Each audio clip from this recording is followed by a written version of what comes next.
saksi Yehova klaim bahwa neraka adalah ciptaan atau dongeng yang diciptakan oleh para pendeta-pendeta Kristen maupun agama lain. Abu Said Al-Khudrira mengatakan bahwa neraka juga disediakan oleh Allah Quran bagi orang-orang yang beragama Islam, tetapi selama dia hidup di dunia melakukan perbuatan dosa besar, dalam tanda kutip dicuci dosa-dosanya di dalam neraka sebelum nanti dimasukkan ke surga. Habib Ja'far mengatakan bahwa neraka itu adalah salah satu bentuk bukti kasihnya Tuhan. Neraka ini bisa berubah menjadi sebuah kebaikan bagi orang muslim ya yang melakukan banyak dosa. Tentu saja di dalam kekristenan percaya bahwa neraka benar-benar kontradiksi dengan kebaikan kasih Tuhan. Benar-benar tidak ada baiknya, tidak ada manfaatnya, bukan bicara tentang kasih Allah kepada manusia. Makanya Yohanes 3 ayat 16 mengatakan, karena begitu besar kasih Allah, sehingga ia mengaruniakan anaknya yang tunggal, yaitu Yesus Kristus sebagai sang firman yang datang ke dunia, sehingga semua orang yang percaya kepada dia, pada Yesus Kristus itu, tidak binasa. Memang neraka ini sebenarnya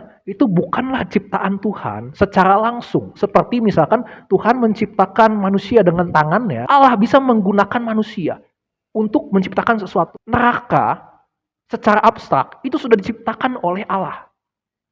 Ya, lewat Yesus Kristus sang firman. Hanya bukan fisiknya, sekali lagi itu adalah konsep tentang neraka itu sendiri.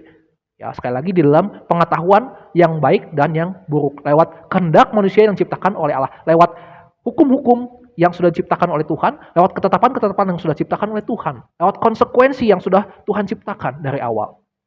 Konsekuensi daripada dosa itu sendiri. Dengan cara demikianlah manusia dapat menciptakan neraka secara fisik.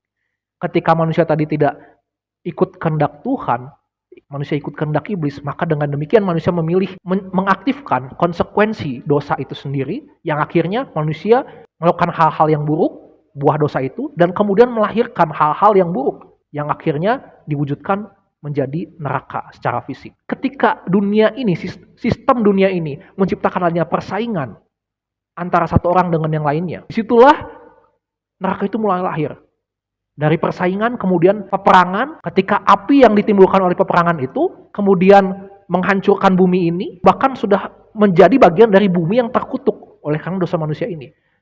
Dan bumi ini terbelah, dan kemudian dari bawah bumi inilah, inti bumi inilah, api yang sudah diciptakan manusia selama ini menjadi nyata lautan api. Di dalam Wahyu pasal ke-20, kata-kata manusia yang mengatakan bahwa aduh, di keluarga saya kalau mama saya sama papa saya udah bertengkar itu seperti neraka.